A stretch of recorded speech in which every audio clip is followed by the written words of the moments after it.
আমাদের আজকের ভিডিওটির বিষয়বস্তু হচ্ছে স্মার্টফোন ও ফ্যাক্স। স্মার্টফোন স্মার্টফোন হলো বিশেষ ধরনের মোবাইল ফোন যা মোবাইল কম্পিউটিং প্ল্যাটফর্মের উপর প্রতিষ্ঠিত। বর্তমানে সর্বাধিক প্রচলিত স্মার্টফোনসমূহ হল অ্যাপেলের iOS, গুগলের অ্যান্ড্রয়েড, মাইক্রোসফটের উইন্ডোজ, নোকিয়ার সিম্বিয়ান এবং রিসার্চ ইন মোশনের ব্ল্যাকবেরি। IBM সাইমন ছিল প্রথম স্মার্টফোন। আইফোন হচ্ছে অ্যাপল ইনকর্পোরেটেড দ্বারা নির্মিত একটি আধুনিক ইন্টারনেট ও মাল্টিমিডিয়া সংযুক্ত স্মার্টফোন। অ্যাপলের সাবেক সিইও স্টিভ জবস 2007 সালে প্রথম আইফোন অবমুক্ত করেন। আইফোনের মধ্যে এ যাবৎকালের সর্বশ্রেষ্ঠ মডেল হচ্ছে আইফোন 5s। অ্যান্ড্রয়েড একটি open source mobile operating system.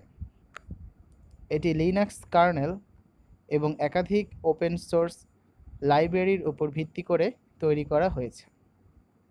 একজন অ্যান্ড্রয়েড ডেভেলপার এই প্ল্যাটফর্মের উপর তৈরি ফোনের সোর্স কোডে প্রবেশাধিকার রাখে। গুগলের অ্যান্ড্রয়েড ওপেন সোর্স হিসেবে থাকায় দ্রুত ছড়িয়ে পড়ছে এবং এর জনপ্রিয়তা খুব দ্রুতই বাড়ছে। বর্তমানে প্রচুর telecom company Android operating system নির্ভর মোবাইল ফোন তৈরিতে আগ্রহী হয়েছে। আইপড অ্যাপল ইনকর্পোরেটেড কর্তৃক বাজারজাতকৃত এক ধরনের বহনযোগ্য মিডিয়া প্লেয়ার। ফ্যাক্স ও টেলেক্স যোগাযোগের দুটি অত্যাধুনিক মাধ্যম। টেলিফোনে যেমন নম্বর আছে, টেলেক্স এবং ফ্যাক্সে তেমনই নম্বর আছে। টেলেক্স এক ধরনের টেলিপ্রিন্টার। এতে একটি টাইপরাইটার থাকে। যে তথ্য, সংবাদ বা চিঠি প্রেরণ করতে হবে তা এই টাইপরাইটারে টাইপ করতে হয়। যে নম্বরে প্রেরণ করা হয় সেই নম্বরে টেলেক্স তখন তা টাইপ হয়ে বেরিয়ে আসে। ফ্যাক্স মেশিন একটি টেলিফোনের সাথে সংযুক্ত থাকে। যে তথ্য প্রেরণ করতে হবে তা একটি কাগজে টাইপ করে বা লিখে রাখতে হয়। যে নম্বরে ফ্যাক্স প্রেরণ করতে হবে সেই নম্বর ডায়াল করে কাগজটি মেশিনে ঢুকিয়ে দেওয়া হয়।